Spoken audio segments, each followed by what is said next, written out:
राणा साहब, green field के मामले में आपका क्या अनुभव रहा है? पिछले सा कई सालों में और अब के समय में क्या अंतर है? नमस्कार। देखिए, ग्रीनफ़ील्ड की आपने जो बात की, पिछले सालों में अगर हम जाते हैं तो बहुत अंतर है। पहले बिल्कुल जंगल था, पानी की समस्या थी, बिजली की समस्या थी, बहुत सारी रोड्स की समस्या थी। अब वो धीरे-धीरे जो भारतीय जनता पार्टी का कार्यकाल रहा पार्टी का 10 साल का, इसमें बहुत कुछ बदलाव आया। देखिए, पानी रेनीवेल का पानी माननीय मंत्री कृष्णपाल गुर्जर जी, मुख्यमंत्री मनोहर लाल खट्टर जी ने ये जो प्रयास किए, हम उनके पास गए तो ये पानी की समस्या का समाधान हुआ। और बिजली को लेकर भी हम लोग लगे रहे, उसको लेकर अब सब स्टेशन का काम भी यहाँ पर माननीय मंत्री जी के द्वारा शुरू हो चुका है और धीरे-धीरे काफ़ी काम हुए हैं। तो जो आपका कितने साल से ये तकरीबन 22 साल हो गए इस कॉलोनी में मुझे रहते हुए। 22 साल से मैं यहाँ पर। में किस तरीके का संघर्ष का आपको सामना करना पड़ा? देखिए, संघर्ष तो बहुत सामना करना पड़ा। यहाँ ये हालत थी, ना बिजली था, ना पानी था। हम आए दिन मथुरा रोड जाम करना, रोडों पे बैठे रहना, यही एक संघर्ष रहा है ज़िंदगी का। इतना बड़ा संघर्ष रहा है। संघर्ष के बाद अब जाके काफ़ी कुछ यहाँ पर अब अच्छा लोग महसूस कर रहे हैं। कितना समय हो गया यहाँ की जिम्मेदारी आपको उठाए? मुझे तकरीबन 21 साल हो गए यहाँ की। 20 साल में तो सरकारें बहुत भी आई हैं और अब के सरकारें में क्या फ़र्क रहा? देखिए, पिछली सरकारें भी हमने देखी हैं और ये सरकार भी हम देख रहे हैं। पिछली सरकार ने भी देखिए, सरकार में हमारे क्षेत्र के चुने नुमाइंदे मंत्री भी रहे हैं। बहुत कुछ देखा हमने, जो काम होना चाहिए वो नहीं करा पाए। इस सरकार ने काफ़ी कुछ किया है और हम उम्मीद इनसे करते हैं। जैसे अभी पीछे माननीय मोदी जी ने जो फ्लाईओवर का हमारा जो अपना गुरुकुल का फ्लाईओवर है, उसके लिए उन्होंने उद्घाटन किया। ये प्रयास हमारा लंबे समय से चला आ रहा था। यहाँ एक बहुत बड़ा प्रॉब्लम आ रही थी ज़मीन को लेकर, वो हमने मिलकर प्रशासन के साथ, सरकार के साथ बैठकर उसका एक समझौता कराया। गुरुकुल की लैंड थी, उस समझौते के बाद अब वो रास्ता क्लियर हो चुका है और मोदी जी ने उसका उद्घाटन कर दिया है। उस पुल को बनने से पूरे क्षेत्रवासियों के लिए एक बहुत बड़ा काम होगा। यही सरकार कर पाई है उसको भी। तो ये विधायक, एमपी, मिनिस्टरों का कैसा रहा है रुख ग्रीन फील्ड के प्रति? क्योंकि ये प्राइवेट कॉलोनी है, लोग दिल्ली से ज़्यादा आके बसे हुए हैं यहाँ पे, तो इन सब का क्या रुख रहा है? और कांग्रेस में जो यहाँ के विधायक, एमपी रहे हैं, उनका क्या रुख रहा था? देखिए, रुख तो पिछली सरकार के जितने भी विधायक और एमपी रहे, उन्होंने तो कुछ करा ही नहीं। कम से कम इन्होंने काम तो किया है। वो काम किए जो आउट ऑफ वे इन्होंने मॉल रोड बनाया। ये बहुत बड़ा काम था जो बनना ही नहीं था, क्योंकि यहाँ पर लिटिगेशन में हमारी कॉलोनी फंसी हुई थी, तो सरकार के द्वारा पैसा लगाना मुश्किल था। हमने माननीय मुख्यमंत्री जी के सामने भी ये बात रखी, ग्रीवेंस कमेटी में भी रखी, बहुत सारे हमने मुद्दे रखे। मुख्यमंत्री जी स्वयं यहाँ पर चल कर आए अंडर ब्रिज को लेकर, उन्होंने देखा तो बड़े बड़े पंप माननीय मुख्यमंत्री जी के आदेश के बाद यहाँ पर लगे। नहीं तो यहाँ बिना बारिश के ही अंडर ब्रिज भर जाता था, अब बिना बारिश के नहीं भर रहा। बारिशों में प्रॉब्लम है, लेकिन बड़े पंप लगा दिए और परमानेंट सॉल्यूशन के लिए सरकार यहाँ पर काम कर रही है। हमें उम्मीद है कि ये परमानेंट सॉल्यूशन इसका हो जाएगा। अगर बात माल रोड की करें तो वो किस तरह से बन पाया है? देखिए, ये माननीय मंत्री जी कृष्णपाल गुर्जर जी ने अपने डिपार्टमेंट से ये NHPC से बनवाया है और कोई रास्ता नहीं था। अपना फंड्स लगा नहीं पा रहे थे। यहाँ पर लोगों ने RTI लगाकर सरकार के पैसे को रोक दिया कि भाई ये प्राइवेट कॉलोनी है, यहाँ पर सरकार लगा नहीं सकती। तो कुछ लोगों ने यहाँ पर RTI लगाई और उस पैसे को रुकवाया गया। इससे पहले जो लोग थे किस तरह की मुश्किलों का सामना कर रहे थे? देखिए, लोग पुराने साथी यहाँ पर मैं समझता हूँ कई लोग हमारे यहाँ खड़े हैं जिन्होंने 20 साल से यहाँ रह रहे हैं। इन्होंने तो बहुत कुछ फेस किया है, बड़ी दिक्कतें फेस की हैं। पंखे चलते नहीं थे, AC तो दूर की बात है, पंखे भी नहीं चलते थे और पानी तो था ही नहीं। इस कॉलोनी की बदनामी इस पानी और बिजली को लेकर इतनी ज़्यादा थी, इसका इतना नाम हो गया बदनामी में। आज वो बदनामी हट गई है। अब यहाँ अच्छी कॉलोनी का नाम होता जा रहा है कि एक पॉश एरिया बनता जा रहा है और आगे आने वाले अब की बार माननीय मंत्री जी को हम जिता कर लेकर आएंगे और इनसे हम यहाँ पर जो काम हमारे अधूरे हैं उनको पूरा कराएंगे।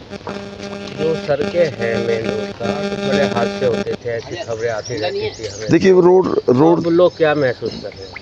रोड टूटा हुआ था, अब लोग इतना अच्छा महसूस करते हैं। अब तो इतना ट्रैफिक और बढ़ गया इस रोड के ऊपर, अच्छा बनने की वजह से जाम और लगने लगा। ये हालत हो गई है, इतना अच्छा रोड बन चुका है। तो हम तो माननीय मंत्री जी का धन्यवाद करते हैं और माननीय मुख्यमंत्री जी का भी करते हैं और अपने विधायक का भी तो अब करते आप हैं। लोगों के बीच में गए हैं तो जाते हुए जो काम किया है उसके प्रति गर्व महसूस होता है? लोग कहते हैं कि हाँ, आपके मंत्री, आपके एमपी, एमएलए ने काम किया है हमारे कॉलोनी के लिए। हमसे लेकिन लोग तो अच्छा ही महसूस कर रहे हैं, अच्छा ही महसूस किस कर तरह रहे का हैं। रिस्पॉन्स दे रहे हैं आप? बहुत अच्छा रिस्पांस आ रहा है। हम डोर टू डोर जो जा रहे हैं, लोग बड़ा समर्थन कर रहे हैं, भारतीय जनता पार्टी के हित में कर रहे हैं, माननीय प्रधानमंत्री श्री नरेंद्र मोदी के हित में कर रहे हैं। देश मजबूती के लिए वोट भारतीय जनता पार्टी को देने जा रहे हैं। मोदी जी के बारे में क्या बोलते हैं लोग? देखिए, लोग मोदी जी के तो भक्त हैं, पूरा देश भक्त है। अगर देश सुरक्षित है तो माननीय मोदी जी के हाथों की वजह से सुरक्षित है और हम और उम्मीद करते हैं और अच्छे अच्छे काम माननीय प्रधानमंत्री श्री नरेंद्र मोदी जी करेंगे। बड़े बड़े काम, बड़े बड़े फैसले लिए उन्होंने। ऐसे फैसले तो देश में आज तक, मेरी भी उम्र 57 साल की हो गई है, ऐसे फैसले तो हमने, इतनी सरकारें आई हैं, कितनी गई, सब कुछ देखा, इतने बड़े फैसले किसी ने नहीं लिए जो माननीय मोदी जी ने लिए। तो आपकी बात माने तो अब की बार मोदी सरकार 400 पार। जय श्री राम। क्या नाम है आपका? मेरा नाम आकाश गुप्ता है। मैं Faridabad estate agent welfare association का अध्यक्ष हूँ और मेरा जो कार्यालय है वो ग्रीनफील्ड कॉलोनी फरीदाबाद के अंदर है।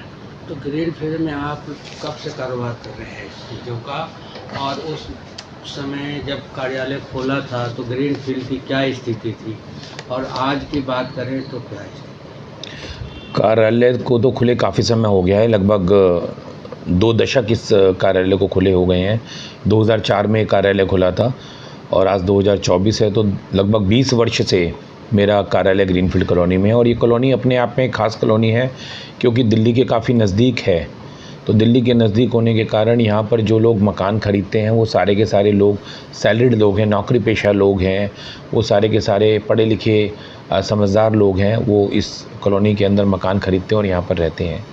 तो जहाँ तक विकास की बात है, जब 2004 के अंदर हमने यहाँ पर अपना ऑफिस बनाया था तो यहाँ हर प्रकार की असुविधा थी, किसी प्रकार की भी यहाँ कोई डेवलपमेंट नहीं थी। सड़कें हो, बिजली हो, पानी की परेशानी हो, पार्क हो, या फिर ये पहाड़ी इलाका था तो आप ये भी कह सकते हैं यहाँ पर सांप, गुरेड़ा, बिच्छू ये सब भी यहाँ पर घूमते थे। हम खुद अपने ऑफिसों से जो है शाम के टाइम जल्दी यहाँ से निकल जाते थे क्योंकि यहाँ का माहौल ज़्यादा देर रुकने का नहीं था। काफ़ी समस्याओं की परेशानी हमने झेली हैं। धीरे धीरे इस कॉलोनी को डेवलप करने में हमने जो एक मूलभूत सुविधाएं जिसे कहते हैं कि आपको रहने के लिए किस प्रकार की मूलभूत सुविधाएं चाहिए, तो मैं तो ये कहूँगा कि 2004 से लेकर 2014 तक इस कॉलोनी के अंदर बहुत सारी मूलभूत सुविधाओं की अभाव था, परेशानी थी, दिक्कतें थी। उन दिक्कतों का सामना हमने धरना देकर करा है, परेशानियों का सामना हमने सड़कें जाम करके करा है, हमने मटके फोड़ कर करा है। हमने उन सब परेशानियों को दूर करने के लिए बहुत तरह के प्रदर्शन भी सरकार के सामने, उस समय की जो सरकार थी उनके सामने किए थे। तो अब क्या फ़र्क है? बीजेपी गवर्नमेंट 2014 से आई है हरियाणा, तो क्या लगता है कुछ है, फ़र्क हुआ है, काम हुआ है? क्योंकि ग्रीनफील्ड एक प्राइवेट कॉलोनी है, बहुत सारी मुश्किलें आई होंगी। ये एक बहुत बढ़िया प्रश्न है आपका। ग्रीनफील्ड कॉलोनी एक प्राइवेट कॉलोनी है और जब भी कोई प्राइवेट बिल्डर की कॉलोनी होती है और एमसीएफ को हैंडओवर नहीं हो पाती है तो जो एमसीएफ है वो उसके अंदर फंड नहीं लगाता है। जो एमएलए है एरिया का और जो एरिया का एमपी है वो अपना फंड नहीं लगा सकते। ये कानूनन अड़चन पड़ती है उनको अपना पैसा लगाने में। इन सारी परेशानियों के बावजूद, इन दिक्कतों के बावजूद इस ग्रीनफील्ड कॉलोनी के अंदर सन 2014 से लेकर जो अगला दशक आया है 2024 तक का, उसके अंदर बहुत विकास कार्य हुए हैं। मतलब मैं विकास कार्यों के बारे में, कुछ विकास कार्यों के बारे में, चुनिंदा विकास कार्यों के बारे में आपके माध्यम से दर्शकों को बताना चाहता हूँ। पानी की जो भयंकर समस्या इस कॉलोनी के अंदर थी, जब यहाँ से सांसद पिछली बार चौधरी कृष्णपाल गुर्जर जी चुने गए और विधायिका सीमा त्रिखा जी चुनी गई, तो यहाँ पर वाटर जो है, पानी जो है, ददसिया का जो प्लांट है वहाँ से रेन हार्वेस्टिंग का जो पानी है वो उसकी लाइन इस कॉलोनी के अंदर जोड़ी गई और लगभग 16 लाख से लेकर 20 लाख लीटर गैलन पानी इस कॉलोनी के अंदर एवरीडे उस ददसिया के प्लांट से आता है, वाटर प्लांट से आता है, जिसके वजह से इस कॉलोनी के पानी की परेशानियों में 80 से 85% तक का फ़र्क पड़ गया और पानी की प्रॉब्लम लगभग ख़त्म की तरफ हो गई है। लगभग परेशानी उसकी ख़त्म की तरफ हो गई। जहाँ तक हम सड़कों की बात करें, ये जो ग्रीनफील्ड का मेन रोड था, ये एक बहुत ही कमर्शियल रोड है। इस रोड पर लगभग दिन में 10-15 हज़ार गाड़ियाँ निकलती हैं, लेकिन इस रोड के ऊपर परेशानी फिर वही आ गई कि इस रोड पे पैसे कौन लगाए। प्राइवेट बिल्डर की कॉलोनी होने के बावजूद रोड जो है कॉमन यूज़ होता है, सब यूज़ करते हैं। ना तो इस पे एमसीएफ पैसा लगाने को तैयार, ना इसके ऊपर एचएसवीपी पैसा लगाने को तैयार, ना पीडब्ल्यूडी पैसा लगाने को तैयार। इस कारण से ये एक फुटबॉल बन के रह गई ये सड़क।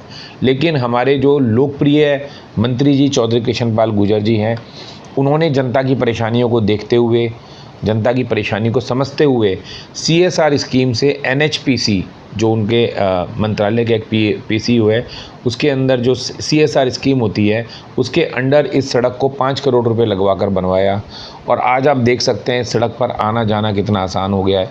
तो ऐसी बहुत सी, ये तो मैंने आपको कुछ चंद चुनिंदा चीज़ें बताई हैं, ऐसी लाखों हज़ारों चीज़ें और हैं, छोटी मोटी और बड़ी, जिनको अगर मैं बताना शुरू करूँगा तो बहुत लंबा समय निकल जाएगा। लेकिन हाँ, आज कॉलोनी के अंदर विकास कार्यों की झड़ी लग चुकी है।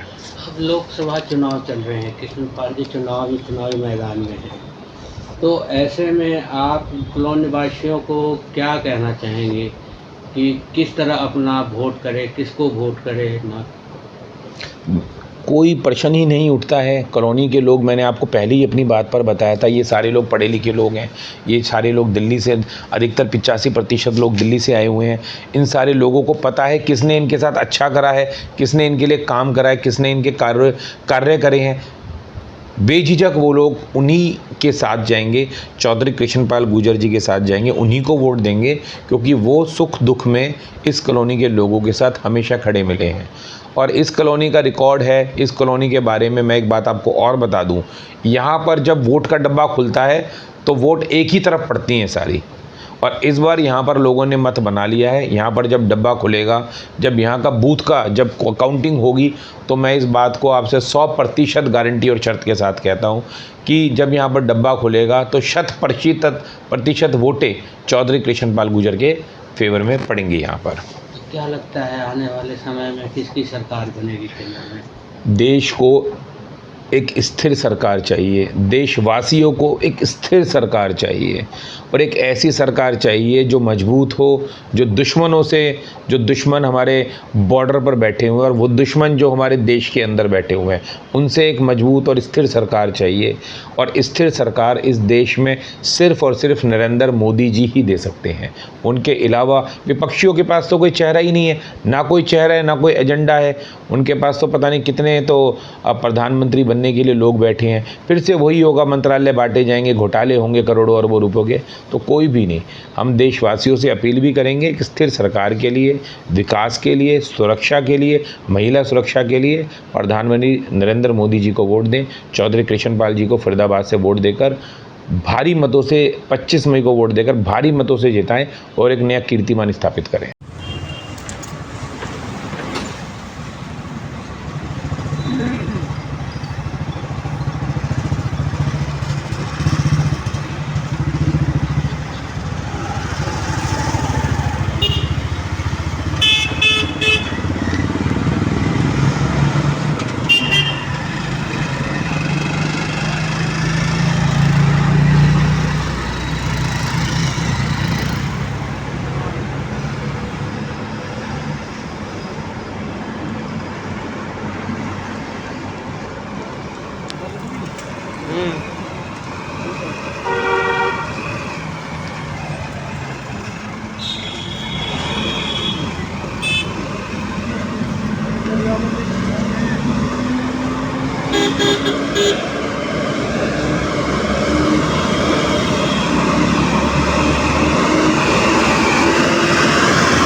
क्या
नाम है आपका? मेरा नाम आर.पी. ग्रोवर है।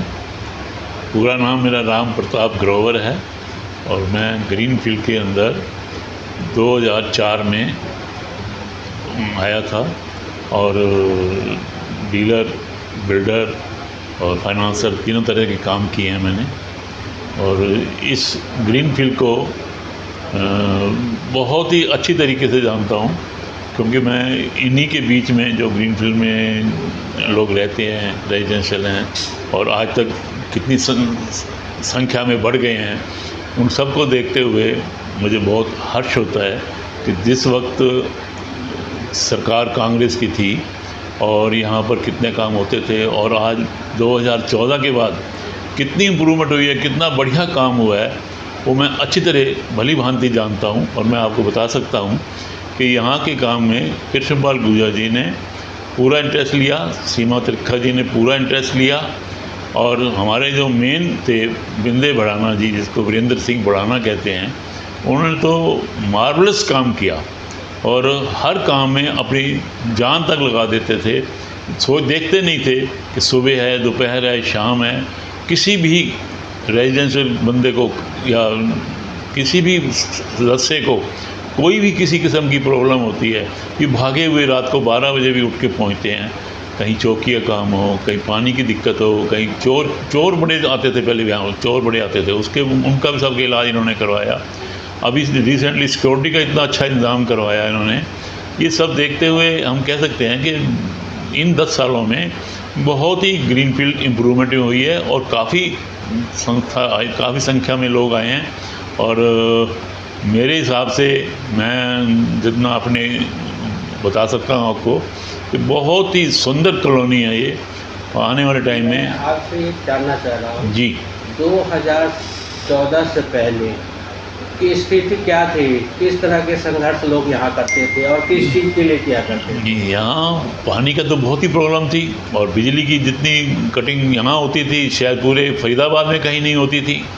तो उसको लेकर हम डेली बिंदे जी के साथ मिलकर जुलूस निकालते थे, डीसी साहब से मिलते थे, कमिश्नर एमसीएफ से मिलते थे, पर तैसे तैसे करके थोड़ी इम्प्रूवमेंट करते करते हुई। मटका फोड़ते थे, मटकों के साथ ही आनंदपुर चौक पर, एनएसपी चौक पर कितनी बार तो हमें पुलिस भी पकड़ कर ले गई। हमने सब कुछ सहन किया, क्योंकि मेरा भी यहाँ काफ़ी अच्छा रोल रहा है अपने इन रेजिडेंशियल निवासियों के साथ कि समस्या का हल तो होना, तभी तो मैं कुछ काम कर पाएंगे हम भी आप अपने। ये बताएं कि जो 2014 के बाद जो भी समस्या आपने गिनवाए हैं उनमें कौन कौन से समाधान हुए हैं? हमारे यहाँ सबसे बड़े मेन तो माल रोड बहुत टूटा हुआ था, जिसको हम मेन रोड कहते हैं। वहाँ से आपके 37 सेक्टर, 31 सेक्टर, नहर पार सभी वहीं से निकलते थे। 28 सेक्टर, 19 सेक्टर, 31 सेक्टर, जितने भी लोग थे इधर से निकलते थे, दिल्ली से आने वाले, सबके लिए मेन रोड इतनी गड्ढा बना हुआ था, गड्ढों में निकलते थे। मेरी अपनी कार 2 बार टूटी थी, तो मैंने भी काफ़ी सीरियस कंप्लेंट की थी, बिंदे जी को भी की थी, अपने डीसी साहब को भी की थी, एमसीएफ को भी की थी, चेयरमैन अर्बन इम्पोर्टेंट कंपनी को भी की थी। अब क्या पोजीशन है? अब बहुत शानदार है, अभी 1 साल से बहुत अच्छा है, सुंदर है, बहुत अच्छा माल रोड बन गया है और लोग बड़े प्रसन्न होते हैं। वहाँ से कोई जाम नहीं लगता, कुछ नहीं होता। मेरा ऑफिस मेन जाम का वो बना हुआ था ठिकाना, अब मैं देखता हूँ अपने ऑफिस के सामने से बिल्कुल साफ, विदिन 2 मिनट्स गाड़ी पार हो जाती है, कोई दिक्कत नहीं है। योगदान किसका रहा है इस सब? मेन योगदान कृष्णपाल गुर्जर जी का रहा, सीमा त्रिखा जी का रहा और हमारे वीरेंद्र बढ़ाना का रहा। और जो बाकी की जो समस्या है, बिजली पानी समस्या बहुत हल हुई है। जितने ट्रांसफार्मर बिंदे जी ने अपने दम पर लगवाए हैं एक्सियन और एससी से कहकर, वो मैं साथ जाता था उनके, उन्होंने बहुत ही पेन लिया है इस कॉलोनी के लिए और कॉलोनी वाले भी उसकी पूरी इज्जत करते हैं। जो मेरे अपने भी नज़दीकी दोस्त हैं जो मेरे पास बैठते उठते हैं, वो सभी यही कहते हैं कि बिंदे बढ़ाना जी का मुकाबला नहीं है, उनका मुकाबला नहीं है। हालांकि कृष्णपाल गुर्जर को भी याद करते हैं, क्योंकि बिंदे बढ़ाना जी करवाते तो कृष्ण गुर्जर जी से, सीमा त्रिखा से। और गवर्नमेंट के हिसाब से अगर बीजेपी गवर्नमेंट को देखें तो सबसे ज़्यादा विकास ग्रीनफील्ड में कौन से गवर्नमेंट ने किया है? बीजेपी सरकार ने किया, इन 10 सालों में किया और बहुत ज़्यादा किया, थोड़ा नहीं कह सकता मैं, बहुत ज़्यादा किया। तो मैं तो बड़ी खुशी के साथ कहना पड़ रहा है। लोगों को क्या कहेंगे आपको? मैं यही कहूँगा, बीजेपी का जो राज था वो एक अलग से था और उससे पहले का राज वो एक अलग था। सच्चाई बताने में मुझे कोई दिक्कत नहीं है, अपनी एज के हिसाब से सच बोल रहा हूँ कि बहुत ही सुंदर हो गई ग्रीनफील्ड कॉलोनी, पहले वाली बहुत कमियां दूर हो गई हैं। अभी रिसेंटली सिक्योरिटी का इलाज किया है इन्होंने बिंदे बढ़ाना जी ने, वो तो बहुत ही डिसेंट है। लोगों से क्या कहेंगे कि गवर्नमेंट किस टाइप का होना चाहिए, क्योंकि लोकसभा चुनाव चल रहा है? चुनाव में बिल्कुल बीजेपी का हक बनता है, वोट लेना हक बनता है उनका, और लोगों का भी कर्तव्य बनता है कि वो वोट बीजेपी को दें और हमारे कृष्णपाल गुर्जर जी को अच्छे वोटों से जितवाएं। क्या नाम है आपका? जी, मेरा नाम नरेंद्र बजाज है और मैं ग्रीनफील्ड का रेजिडेंट हूँ। सन 2010 से मैं यहाँ रह रहा हूँ। तो आप बताइए 2010 में ग्रीनफील्ड के क्या हालात थे और आज समय की बात करें तो कितना फर्क है? देखो जी, 2010 में और 2024 में अगर कंपेयर किया जाए तो ज़मीन आसमान का फ़र्क है। 2010 में हालात बहुत बुरे थे, ना सड़कें थी, ना पानी था, ना लाइट थी। हम लोग दिल्ली से शिफ्ट हुए थे, हमें इस तरह की कोई समस्या देखने की आदत नहीं थी और यहाँ पर लाइट तो थी, लाइट जाती भी बहुत थी और जो आती थी उसमें वोल्टेज की बहुत समस्या थी। सारी रात हम जाग के गुजारते थे, एसी नहीं चलते थे हमारे, बच्चों ने स्कूल जाना होता था लेकिन सारी रात हम जाग कर निकालते थे। पीने को पानी नहीं मिलता था, टैंकरों से सप्लाई होती थी।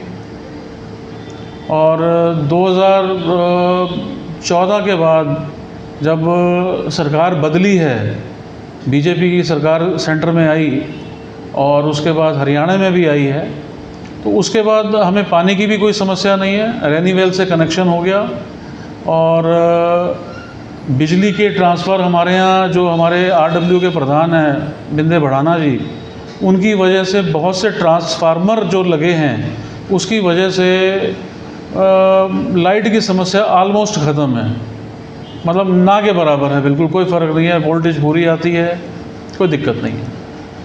बताते हैं कि जो माल रोड का मेन रोड है हाँ जी का, वो उनके मंत्री जी के प्रयास से बने हैं। जी बिल्कुल, ये जो हमारी मॉल रोड है जी, ये बहुत बुरे हालात थे और सरकार इसे बनाने से मना करती थी क्योंकि ये प्राइवेट कॉलोनी है। तो मंत्री जी ने अपना पर्सनल इंटरेस्ट लेके NHPC से फंडिंग करा के ये रोड बनवाई है और जब से रोड बनी है मेरे ख्याल 2-2.5 साल हो गए हैं, बहुत सुधार हुआ जी। नहीं तो रोज़ यहाँ एक्सीडेंट होते थे, बुरे हाल थे यहाँ पे। तो क्या ये जैसे रोड, बिजली, पानी जैसे चीज़ें यहाँ मुहैया हो गई हैं, तो अब लोग का रुख क्या है यहाँ पे? जो और भी कस्टमर आते हैं, दूर दराज के लोग आते हैं। देखो जी, जो कॉलोनी में कस्टमर आता है सब दिल्ली से शिफ्ट हो रहे हैं यहाँ पर, और दिल्ली के नज़दीक अफोर्डेबल कॉलोनी यही है जो हर बंदे के बजट में आ जाती है। और मेरे हिसाब से कोई किसी किस्म से कोई कमी नहीं है। सब तरह के बैंक्स इधर हैं, रेस्टोरेंट्स इधर हैं, हर तरह की शॉप है। बाकी थोड़ी बहुत कमियां तो देखो जी हर जगह होती हैं। आप साउथ दिल्ली की किसी कॉलोनी में चले जाओ, वहाँ भी कोई ना कोई प्रॉब्लम होगी। ये समस्या तो हर जगह ही होती है। आपकी बात माने, जो ग्रीनफील्ड का विकास हुआ है 2014 के बाद हुआ। जी बिल्कुल, नो डाउट। और इसमें हमारे माननीय जो मंत्री जी हैं श्री कृष्ण पाल गुर्जर जी, उनका बहुत बड़ा सहयोग है। और बीजेपी की जो प्रदेश सरकार थी मनोहर लाल खट्टर जी की, और अब जो सैनी जी मुख्यमंत्री हैं, अब तो बहुत ज़्यादा इनका सहयोग था, जिस वजह से ये हालात देख रहे हैं। लोग जो आज दिल्ली से शिफ्ट होते हैं परेशान होते हैं यहाँ देखकर, लेकिन मैं तो 2010 से रह रहा हूँ, मुझे पता है कि 2010 में क्या था और आज कॉलोनी कहाँ पहुँच गई है। अब लोकसभा चुनाव है जी, किसको वोट करेंगे? देखो जी, हमारा वोट तो हर हाल में मोदी जी को जाएगा।